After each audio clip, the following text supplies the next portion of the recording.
मार्गशीर्ष महिन्यातील शेवटच्या गुरुवारी आपण मोठ्या श्रद्धेने पाळलेल्या व्रताचे उद्यापन करत आहोत. उद्यापन म्हणजे केवळ व्रताची सांगता नसून ते व्रत पूर्णत्वास नेण्याचा आणि माता लक्ष्मीच्या कृपेला स्थायित्व देण्याचा महत्त्वपूर्ण विधी आहे. उद्यापनाची तयारी: सकाळी लवकर उठून स्नान करावे आणि स्वच्छ वस्त्रे परिधान करावीत. दर गुरुवारी आपण ज्याप्रमाणे देवीची मांडणी करतो त्यानुसार पूजेची मांडणी करून घ्यावी व पहिल्या गुरुवारी ज्यानुसार आपण संकल्प घेतला होता त्यानुसारच यावेळेसही आपण संकल्प घ्यायचा आहे. हातात पाणी घेऊन माझे हे मार्गशीर्ष व्रत पूर्ण झाले आहे, मी आज त्याचे उद्यापन करत आहे असा संकल्प करावा. देवी महालक्ष्मीची षोडशोपचार पूजा करावी, व्रताची कथा वाचावी आणि त्यानंतर देवीची आरती करावी व प्रार्थना करावी की घरात सुख, शांती, समृद्धी नांदावी आणि कामात यश मिळावे यासाठी देवीकडे प्रार्थना करावी.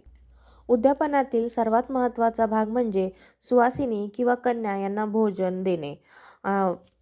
हा उद्यापनातील सर्वात महत्त्वाचा भाग आहे, तो म्हणजे कन्या पूजन किंवा सुवासिनींना हळदी कुंकू देणे.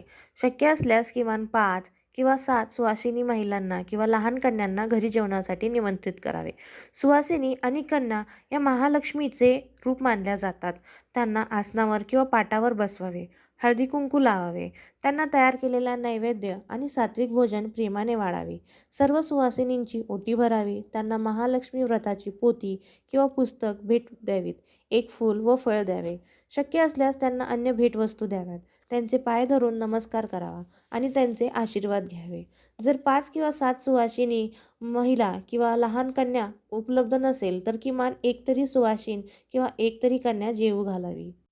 जर उद्यापनाच्या दिवशी व्रत करणाऱ्या स्त्रीला मासिक पाळी विटाळ आला तर त्या स्त्रीने पूजन आणि नैवेद्य या भागातून पूर्णपणे दूर राहावे. घरात दुसरी शुचिर्भूत स्त्री असेल, जसे सासू, नणंद, मुलगी किंवा अन्य नातेवाईक असेल तर तिने त्या स्त्रीच्या वतीने संपूर्ण उद्यापनाचा विधी पूर्ण करावा.